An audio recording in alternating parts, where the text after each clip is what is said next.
हे भगवान, इस लाइट का तो कुछ समझ में ही नहीं आता। कभी आती है कभी जाती है। इतनी गर्मी लग रही है घर में। कबख्त कहीं की, इस लाइट को भी अभी जाना था।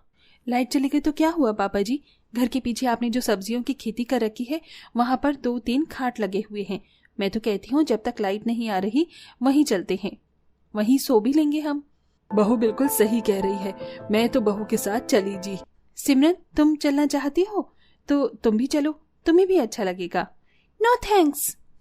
क्योंकि सुमन को बाहर छत पर और खेत में सोने की आदत होती है, इसलिए जब भी लाइट जाती तो सुमन अपने पूरे घर वालों को अपने साथ खेत में ले जाती।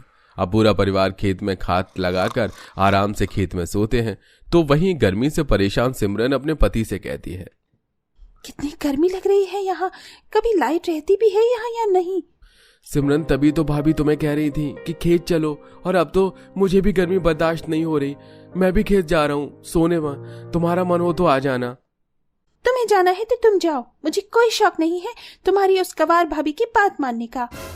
अब दिवाकर भी सोने के लिए खेत चला जाता है, पर सिमरन अपने कमरे से बाहर नहीं निकलती। समय यूं ही बीतता है और एक दिन, हे भगवान, इस एसी को क्या हो गया? घर में तो कोई भी है भी नहीं, पापा जी भी खेत गए हैं, अब किससे बोलूं? क्या हुआ देवरानी जी, तुम इतनी परेशान नजर क्यों आ रही हो? आपको बताने का भी क्या फायदा, आपको तो खुले में सोने की आदत है, ऊपर से मेरे एसी भी खराब हो गए हैं। इसीलिए कहते हैं देवरानी जी, सिर्फ एसी की हवा खानी सेहत के लिए सही नहीं। अगर आप मेरी तरह खुले में सोने की आदत डाल लेती तो आज एसी के खराब होने पर आपको इतनी दिक्कत न होती। और वैसे भी अब तो रात होने वाली है, अगर एसी वाले को मैं बुला भी लूं तो वो कल सुबह से पहले नहीं आने वाला। पर कोई बात नहीं, आपकी गवार जेठानी आपके लिए इतना कर सकती है।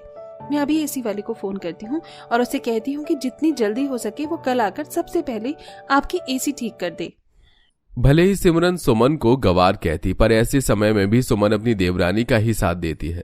अब अगली सुबह एसी वाला एसी ठीक करके चला जाता है, पर एसी के पानी का पाइप कमरे के बाहर कर देता है, जिस वजह से एसी का सारा पानी कमरे के बाहर बाल्टी में स्टोर करना पड़ता है। सिमरन, मैं खेत जा रही हूँ, शायद रात को घर भी ना आऊँ। अगर तुम्हें खेत में सोना हो या तुम एसी की वजह से परेशान हो तो घर के पीछे ही खेत है, 10 किलोमीटर की दूरी पर, आ जाना। इतना बोलकर सुमन खेत चली जाती है, जहां वो अपने ससुर के साथ सब्जियों की खेती करने में उनकी मदद करवाती है। ये क्या बहू, तू अपने साथ तकिया और चादर लेकर आई है? आज रात भी यहीं सोने का इरादा है क्या? हाँ काकी, आप तो जानती हैं कि मुझे खेत में सोना कितना पसंद है। यहाँ ठंडी ठंडी हवा लगती है और इसी बहाने में थोड़ा खेत की देखभाल भी कर लेती हूँ। तुम्हारी देवरानी नहीं आई? उसे एसी की आदत है काकी। इस तरह सुमन अपने ससुर का हाथ